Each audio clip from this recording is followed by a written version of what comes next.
Hi there, I'm Tessa B Ann of Class 9 from MGM Residential Public School, Kottarakkara. I'm here before you today to recite the poem Wolf Lake by Elizabeth Bachinsky. Elizabeth Bachinsky is a Canadian poet who is famous for her rare poetry works. In this poem, she tries to express her feelings when her longtime friend kidnaps her. So, let's dive into the poem Wolf Lake by Elizabeth Bachinsky. It was down that road he brought me, still in the trunk of his car. I won't say it felt right, but it did feel expected. The way you know your blood can spring like a hydrant. That September, the horseflies were murdering the valley. I'd come home to visit the family, getting a couple of weeks of free food, hooked up with a guy I'd known when I was a kid and things went bad. When he cut me, I remember looking down, my blood surprising as paper snakes leaping from a tin. He danced me around his basement apartment, dumped me on the Chester field, sat down beside me and lit a smoke. He seemed a black bear in the glow, shoulders rounded under his clothes. So I tried to remember everything I knew about black bears. Whistle while you walk. Carry bells. If you don't bother them, they won't bother you. Play dead. Everything's loud. I'll tell you a secret. It's hard to kill a girl. You've got to cut her bad and you've got to cut her right. And the boy had done neither. Pain rose along the side of my body like light.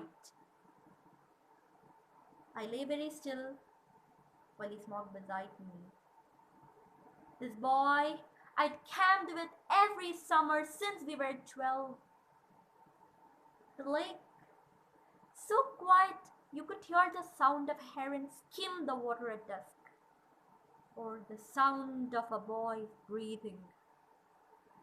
I came to in the trunk of his car, gravel kicking up against the frames, dust coming in through the cracks.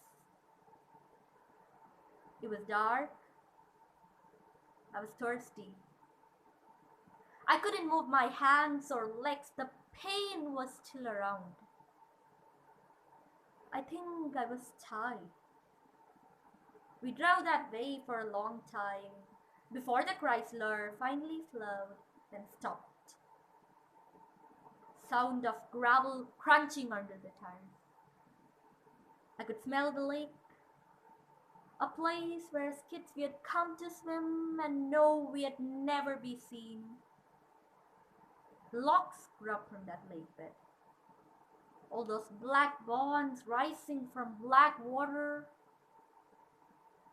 I remember we'd always smell of lake water and of sex by the end of the day.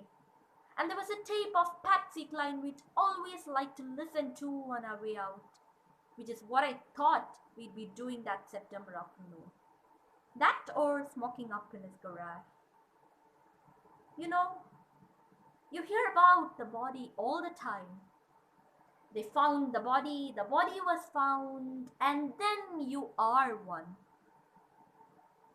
Someone once told me the place had been a valley.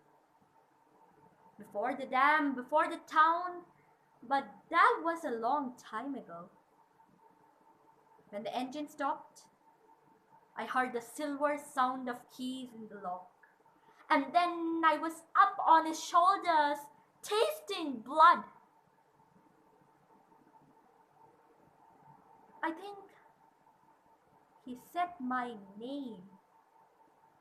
I think he walked toward the woods. Thank you.